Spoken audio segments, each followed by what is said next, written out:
Praise the Lord, friends. Today we have a wonderful parable again.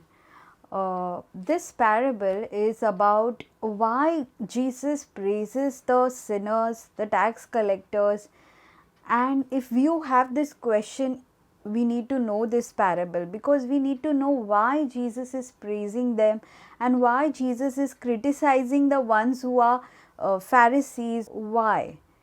So many a times when we are touched by the Lord, we experience the Lord, and that is the time we have a very deep repentance, a gratitude, a thankfulness to God. But as time passes by and as we grow in relationship with God, sometimes we might think that this repentance is needed by others and we don't need the repentance. We start changing ourselves, but very gradually, slowly. And when we see a person who has just been touched, we are amazed by the way they repent, by the way they are grateful to God. And somewhere this parable we can relate to our lives because it will really speak to our hearts.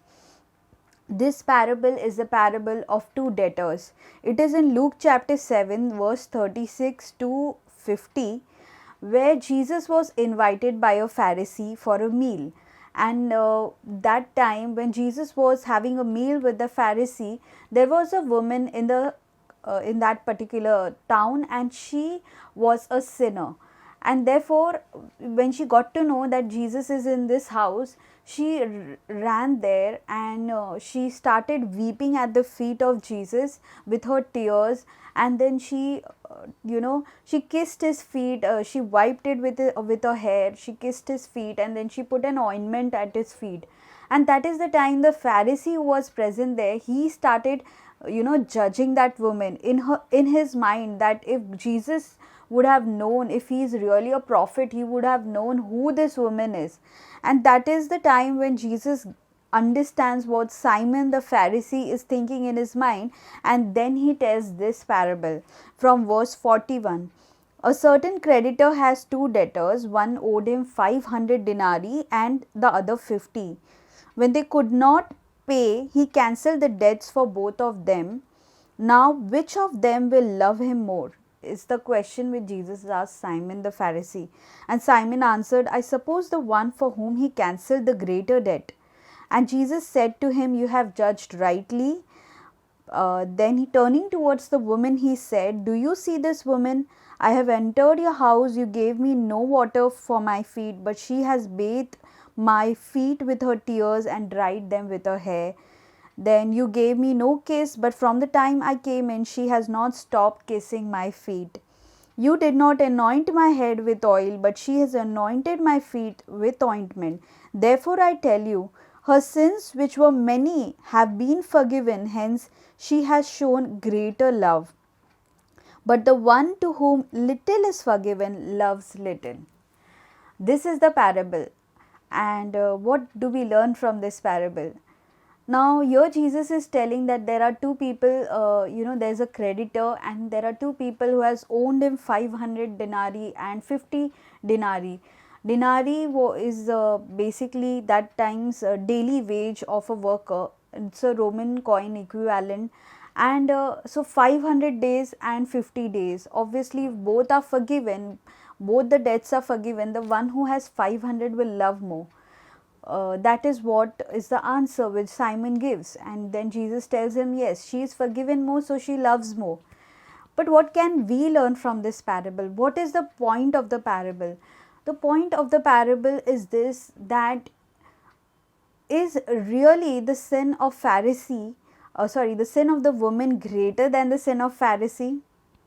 Because sometimes it happens to each one of us, we try to look at the sins of others and rather than looking at our own sins, and therefore we might feel that the other person requires more repentance than we do, and in this way we cannot grow spiritually, and there may be a block in our lives.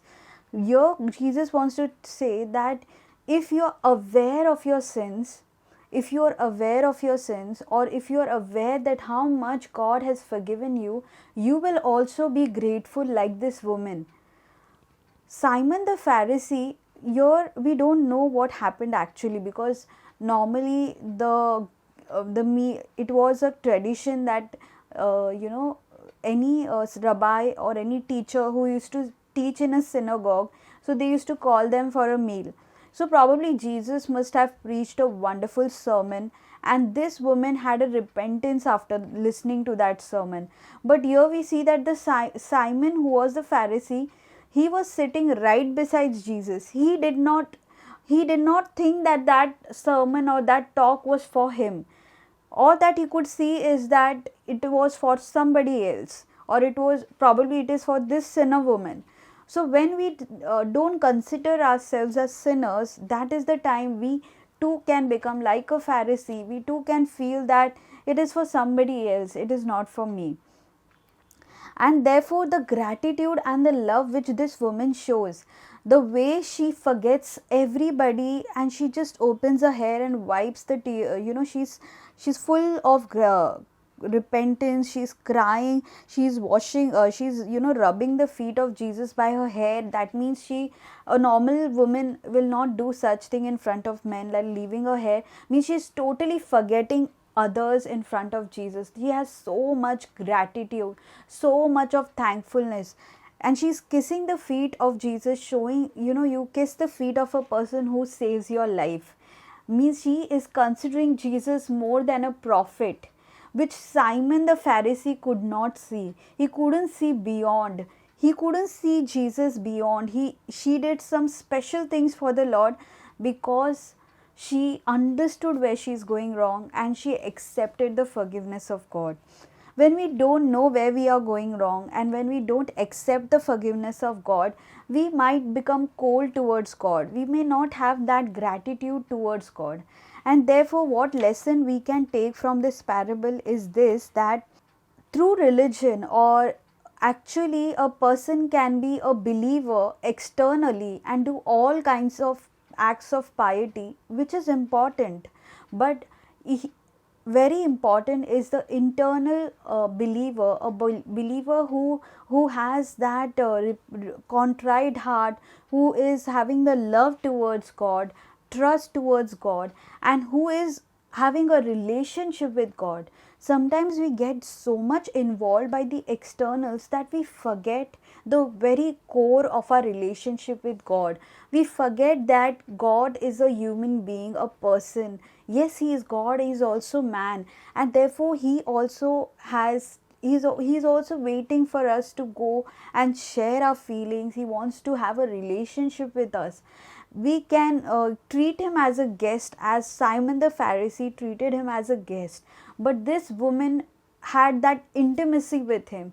She went beyond to express her love towards God.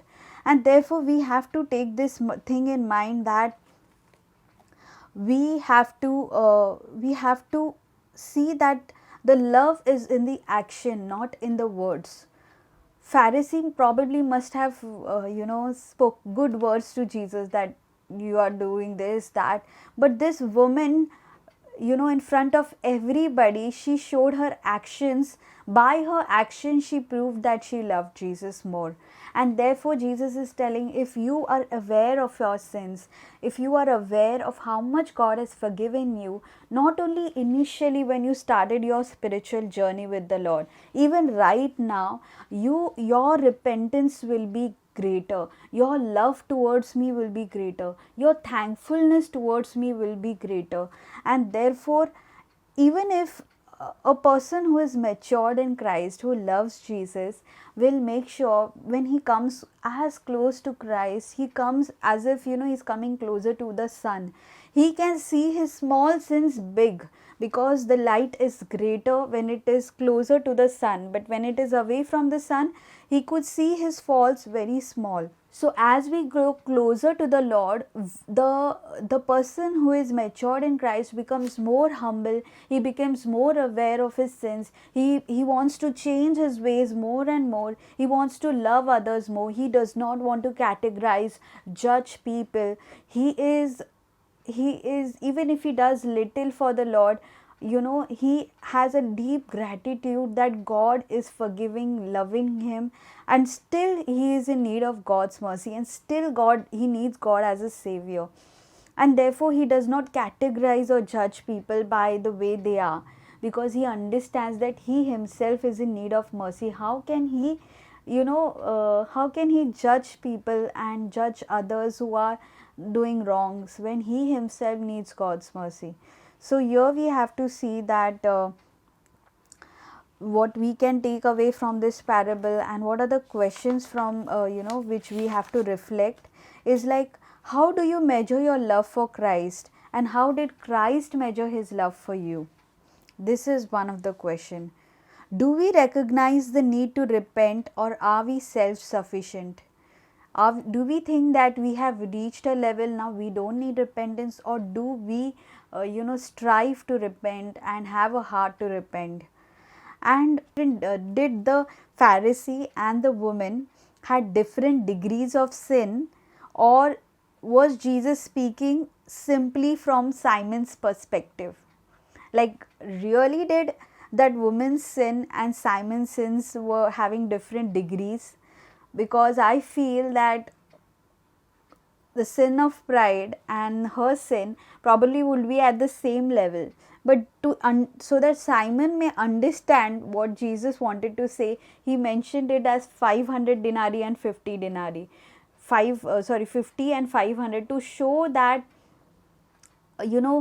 God is merciful, and we have to know that if we acknowledge ourselves as sinners, if we humble ourselves, then we are at the right place.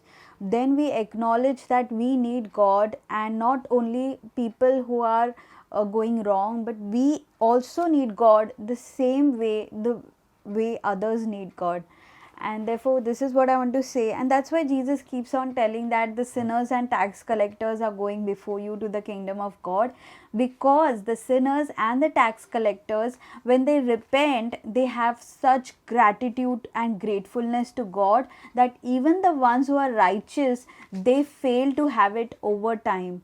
And therefore even when you are having a good ministry, a good relationship with God, we always have to strive that we should have that repentant and contrite heart, and be aware that we were once forgiven and we are still being forgiven. So this is what I want to share. If you have liked this video, do like, share and subscribe to my channel. Thank you. Bye bye.